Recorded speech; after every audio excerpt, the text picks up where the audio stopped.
今日影评争论电影，大家好，我是主持人金泽。系列电影《误杀3》即将突破6亿，在犯罪悬疑类型片的包裹下，揭露了拐卖儿童背后的黑暗与残酷。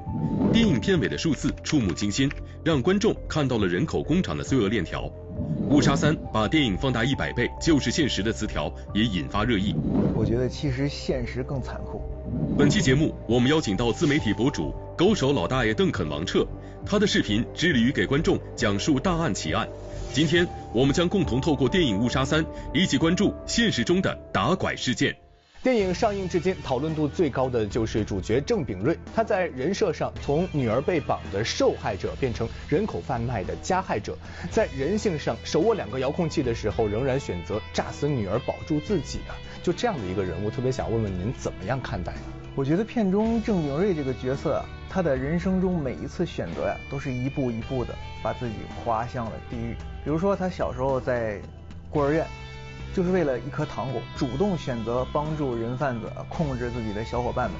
到后来他成为了人贩子之后，在那个二氧化碳路，许多孩子都因缺氧而死。他又选择毁尸灭迹，还要炸死自己的同伙。再后来他又在抉择当中选择炸死自己的女儿，隐藏真相。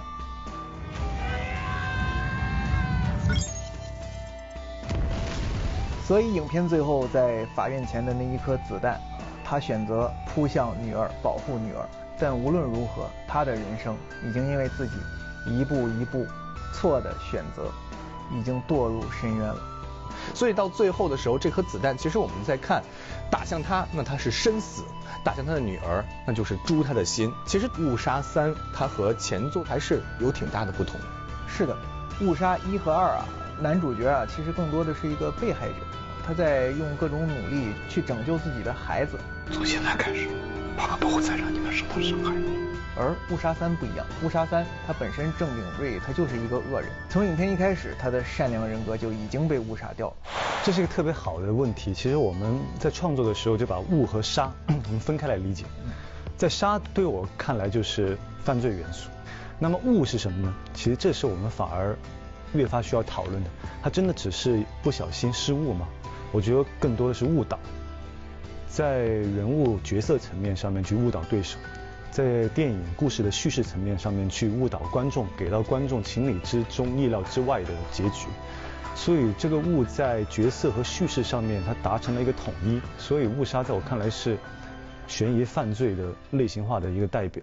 看到这里也特别想跟您探讨一下，因为很多人都会想说，在最后结尾字幕一行一行出现之前，大家是把它当成一个故事去看，但是看到这么多触目惊心的数字之后，又不得不和现实把它连接起来。所以我们也很好奇，在现实当中还有没有像郑秉瑞这样的人，不只对自己的孩子下手，还把这个手伸向了更多的人，最终恶有恶报的案例有吗？还是有的。比如说前不久备受关注的余华英案，这个余华英把自己的亲生儿子以6000元的价格卖掉了。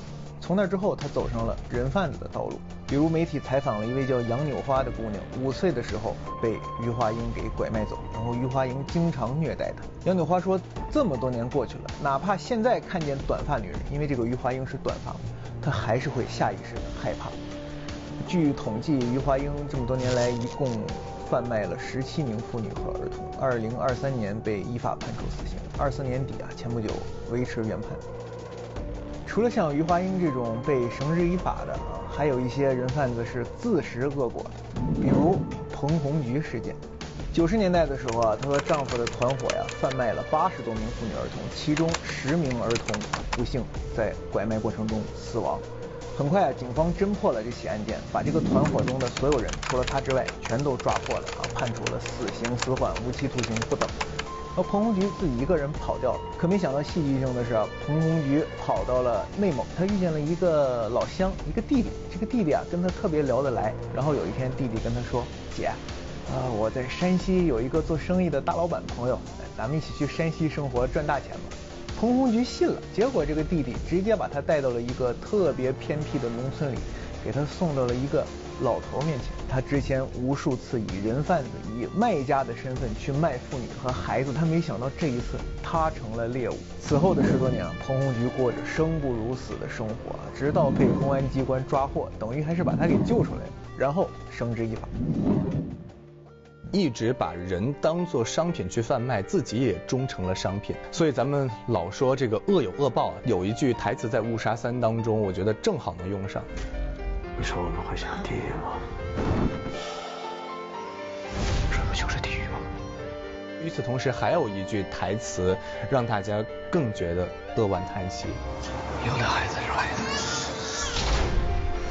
有的孩子是商品。在这部电影当中啊，我们能够清晰地看到这些孩子是如何被拐走，如何被买卖、被打残、被打死。在您观看的过程当中，又有怎样的感受？我在电影中看到这些孩子被虐待的这个过程啊，真的就让我想起了当年看过的那些在路边乞讨啊，被人为制造成残疾的孩子，他们之前会经历过什么？在电影中啊，更直观地把它表现了出来。之前的很多电影，比如《失孤》《找到你》等等作品啊，都能看到被拐儿童有多可怜，孩子的父母啊，家庭破碎啊，生活一片漆黑。1994年有一个小男孩叫高健，他的父亲啊叫高克厚。孩子被拐卖之后啊，父亲的天都塌了，满世界漫无目的的寻找。他选择做挑夫，因为做挑夫啊可以到处走一走。10几年下来，他把自己的身体毁了，然后整个人生也毁了，什么都没有了，孩子也没找到。因为后来才知道，当年孩子被拐走之后就被杀害了。所以我们可以看到很多这种被拐家庭啊，爸爸妈妈、爷爷奶奶，当然包括被拐走的孩子自己啊，多少个家庭，多少个人生都这么毁掉。我觉得不管是电影中啊，还是现实中啊，现在这些坏人被绳之以法的事情啊，越来越多了。就包括我们刚才提到的失孤。